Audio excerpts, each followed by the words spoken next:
I've been on this bench almost 25 years, and never have I ever been insulted in the fashion you just insulted this court. Why? No. My turn. Sure.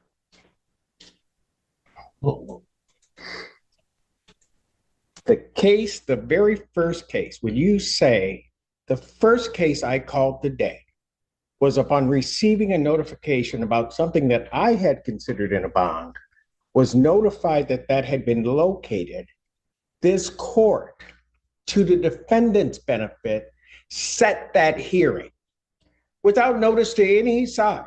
I set the hearing. So to be fair to all of the parties, I receive motions all the time regarding bond. And this court just seeks to be fair, to have a hearing.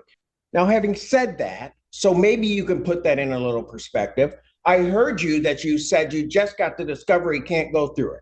Well, I'm going to give you about another 18 hours to go through it because I'm adjourning this hearing for two reasons. To allow you to go through the discovery, to give me a cogent argument as to why I should not grant what the people want. And secondly, because you have raised the ire of this court. I am not going to punish your client by what was one of the most ignorant statements I have heard about the conduct of this court from any counsel in all of my years. I will not, by any means, punish him for that.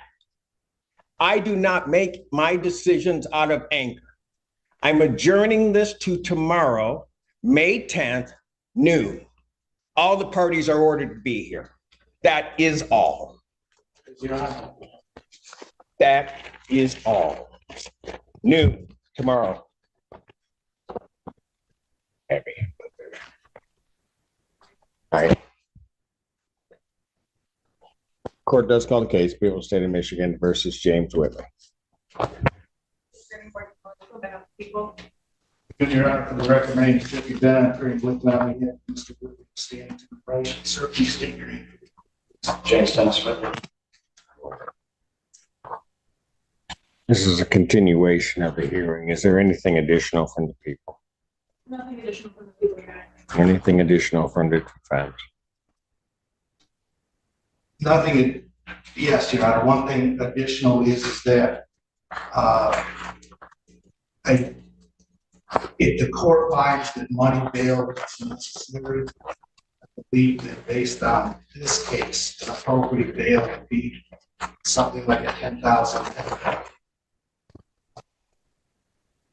The current bond conditions regarding specifically a GPS tether with the exclusion zone and the drug and alcohol testing, I think, address what the primary concerns are in the report. He was intoxicated, and of course, he should not be around here. But the reason I think primarily that the $150,000 insurance bond is excessive is he has no history of any violence whatsoever. In fact, well, can I just stop you there because I have some concerns about the representations of what happened that were made to the magistrate at the time, and some of them made to me yesterday. I went back and listened to the arraignment, and my understanding is that the alleged victim in this case contacted the defendant to pick her up from Chelsea bowling lanes or something along those lines. he went to Chelsea lanes to make sure she got home safe because she was intoxicated. Right. And then after that is when this ensued. I'm having difficulty. Well, let's put it this way. According to what I have, he shouldn't have been driving. That's number Well, one. he wasn't tested. The allegation is that he was intoxicated. I don't believe he agrees with that characterization. Mr. Bennett, do you know what you said at that hearing regarding intoxication? Well, first of all, I don't think there are two issues there. One, he wasn't supposed, my understanding is his license is revoked with restrictions. And that his activities in going there that night would not have been within his restrictions on his license. Okay. Right? Secondly, with regard to the incident, the indication is he was trying to get his keys to then drive again, which would have been outside of his restrictions on his license. And there was at least the indication when there was a talk of intoxication that the defendant at that time may have been intoxicated. I believe I said exactly that. He may have been intoxicated.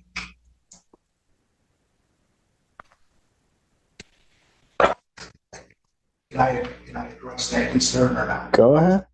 Your Honor, if that's the concern is that he was driving when this happened, then an added condition of he can't be driving without a valid license. No. My problem is with the whole story. Because why is he getting his keys to drive when he's not supposed to be driving? Is what I'm having difficulty even understanding the events as you're telling me they may have existed at that time. She was intoxicated at Chelsea Lanes. He wanted to try to drive her home. She refused. She drove her cell phone. I haven't seen the alcohol test. I don't know whether or not she touched it or not. He followed her home to make sure she got there okay. The parties he had generally, I believe, according to the report, it's spent most nights there. Then they got into an argument and he tried to leave, couldn't find his keys, and that's when the incident with the bed, the phone, and the glass breaking. I think, in my opinion, those sort of discrepancies are only, I guess, the absolute truth, I guess, would be relevant to the bond, but they decrease the likelihood of conviction when you have the alleged victim saying that her statements weren't entirely accurate and wishing to recant, and him saying he was looking out for her. When the argument got loud, he had asked her to keep it down so the children wouldn't hear them arguing because he was concerned about trauma they experienced from a prior abusive relationship. And telling her to calm down actually escalated the fight, and that's when the incident happened in the bedroom, which there's a disagreement about what that was. That, at the end of the day, resulted in the injuries that were sustained by the alleged victim to her wrists, our arms, and a head. I would clear up since you gave me a chance. There were actually, I believe the people said there were 3 CAT scans, there were 4, there were 3 x-rays. I was able to do what they provided. But I think that the key issue in this bond is somebody who is a close friend, the alleged victim, has known Mr. Whitley for 20 years and said he's not violent. This has never happened. So, regardless of whether or not there's a conviction for purposes of bond, he does not pose. Well, if I consider him a danger, yes. I mean, what I've got here is I've got somebody that shouldn't be driving. who may have been intoxicated, who would have driven on 2 occasions when he's not supposed to be driving in violation of his restricted license breaking the law. Then I have this confusion about the incident. I don't even know why she would have his keys if it now is you're relating to me that he drove and then followed her, which was not the indication that I got from listening to the arraignment. And then an altercation occurs that results in what I would consider significant injuries to the alleged victim in this case, to the point of a level of medical care that was required regarding that person, which I think would have been significant. And then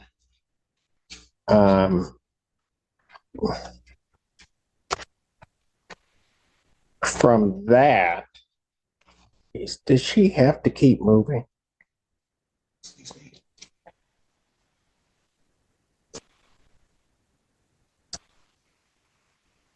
And then,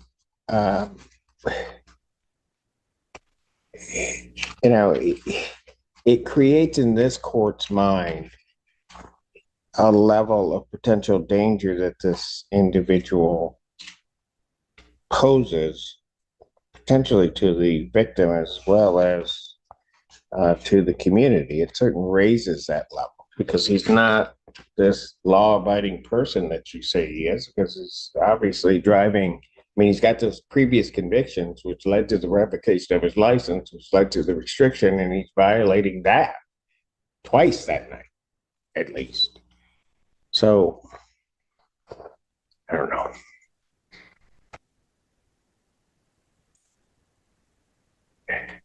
Sparoso, was there something else? No, you're right. Anything else, Mr. Bennett?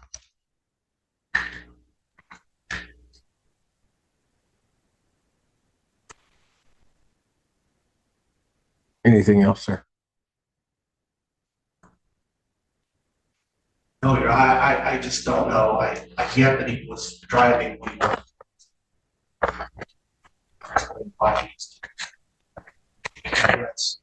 it's violating his restriction. It doesn't warrant $180,000. I do think that some cash bond is appropriate at this point. I think it should be something that helps, especially in case that the likely sentence is probation. Understood. And what I am additionally indicating is that in listening to what was the representations at the arraignment regarding what transpired, listening to what transpired that day, hearing what is today, it's unclear to me that that's what actually happened. Because that's not what's been said on the defense side about how this whole thing comes about. I then end up with an individual that is severely injured where they're at the hospital getting the treatment that they're getting. There's some indication that that's her fault. Maybe. But then, and that the defendant is trying to get away. I just find that version of events, it may indeed be true, but I find it, at least at this point, to be sort of remarkable that that would be it. The court, go ahead. What were you going to say? I was just going to say, I think it's my testimony. Oh, I'm sure it certainly will, but I don't have that at this. It normally would during a bond hearing. I have to assess it based upon what I see, and I would say also, with all due respect to the magistrate of this court, that making a statement of giving a PR, but then indicating that the people might file an emergency bond motion. How she'd know that, I do not know. But that, from my perspective, leads the court to believe that it was in part of the court's funding, but also as a result of what the court is looking at in this case, would find that her decision to issue a PR bond was indeed an abuse of discretion in issuing that bond.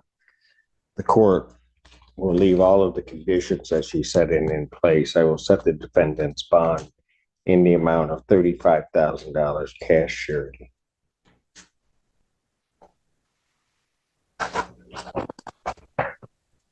Defendant, your matter.